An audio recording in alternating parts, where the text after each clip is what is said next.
হিন্দু ধর্মে ভগবান বিষ্ণুর 10 অবতারের কাহিনী সুপরিচিত। প্রতিটি অবতারের আবির্ভাব ঘটে তখনই যখন ধর্ম বিপন্ন হয় আর অধর্ম মাথাচাড়া দিয়ে ওঠে।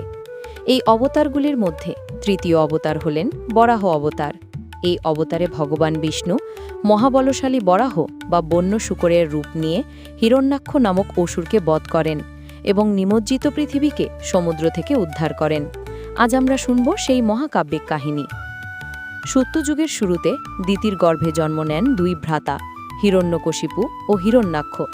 দিতি ছিলেন কাশ্যপ ঋষির পত্নী এবং দানবজাতির আদি জননী। ব্রহ্মার আশীর্বাদে দিতির গর্ভ থেকে জন্ম নেওয়া এই 2 দানব অসাধারণ শক্তিশালী হয়।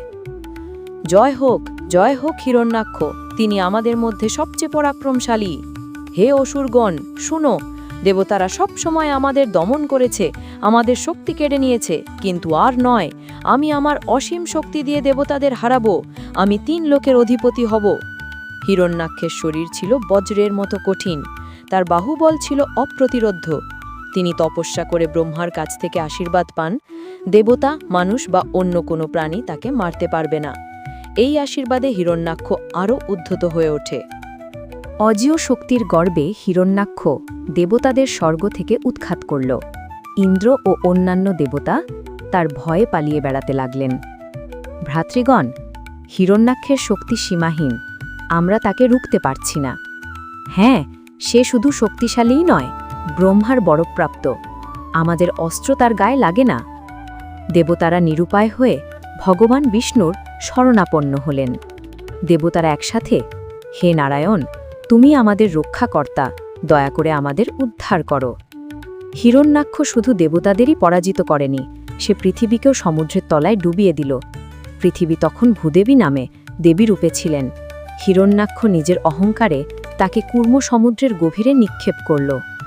পৃথিবী চারিদিকে জলে নিমজ্জিত হয়ে অন্ধকারাচ্ছন্ন হয়ে গেল। প্রভু নারায়ণ, আমাকে রক্ষা করো, আমি তোমারই সৃষ্টি। অসুরের হাতে বন্দী হয়ে আমি ধ্বংস হয়ে যাচ্ছি। ভগবান বিষ্ণু তখন যোগনিদ্রায় ছিলেন। হঠাৎ তার হৃদয়ে পৃথিবীর আর্তনাদ ধ্বনিত হল। তখন তার নাসারন্ধ্র থেকে বেরোলো একটি ক্ষুদ্র বরাহ শিশু। ধীরে ধীরে সেই বরাহ আকারে আকাশ ছোঁয়া রূপ নিল। তার চোখ দুটি অগ্নিশিখার মতো জ্বলজ্বল করছিল, দাঁত ছিল বজ্রসম দৃঢ়, আর কেশার ছিল মহাপ্রলয়ের মতো প্রলম্বিত। এ কেমন রূপ! এ যে স্বয়ং মহাবরাহ। এ বরাহ রূপী হিরণ্যাক্ষকে দমন করবে এবং পৃথিবীকে উদ্ধারের মহাকাজ সম্পন্ন করবে। বরাহরূপী বিষ্ণু এক মহাগর্জন করে সমুদ্রের গভীরে প্রবেশ করলেন। তার ডাকে সমুদ্র কেঁপে উঠল। বরাহ বর্জন করে, ভূমি, হে জননী, আমি তোমাকে উদ্ধারের জন্য এসেছি, ভয় পেও না। বরাহ তার দন্তে পৃথিবীকে তুলে আনলেন। পৃথিবী তখন নবীন কুমারীর মতো লজ্জায় মাথা নত করলেন। এমন সময় হিরণ্যাক্ষ সমুদ্রের মধ্যে এসে বিষ্ণুর বরাহ রূপকে চ্যালেঞ্জ করল। কে তুমি, বরাহ? আমার শক্তির সামনে দাঁড়াতে এসেছ? পৃথিবী আমার বন্দী, কেউ তাকে মুক্ত করতে পারবে না। হিরণ্যাক্ষ, তোমার অহংকার সীমাহীন। ধর্ম রক্ষার জন্যে তোমাকে বিনাশ করতেই হবে।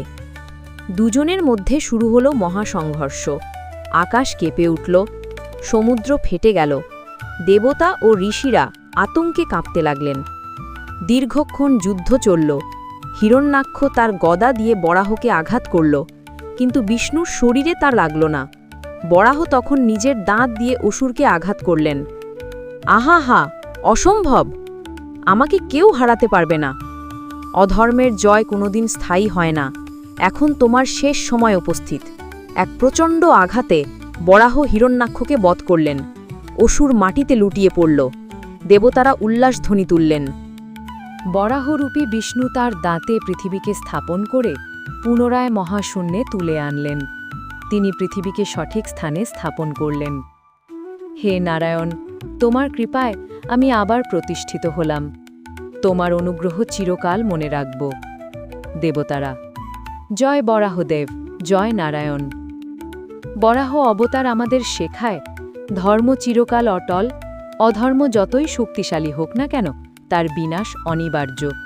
পৃথিবী বা প্রকৃতিমা স্বয়ং দেবী স্বরূপা, তাকে রক্ষা করাই ভগবানের প্রধান কর্তব্য। অহংকার সর্বনাশের মূল, হিরণ্যাক্ষ তার জীবন্ত উদাহরণ।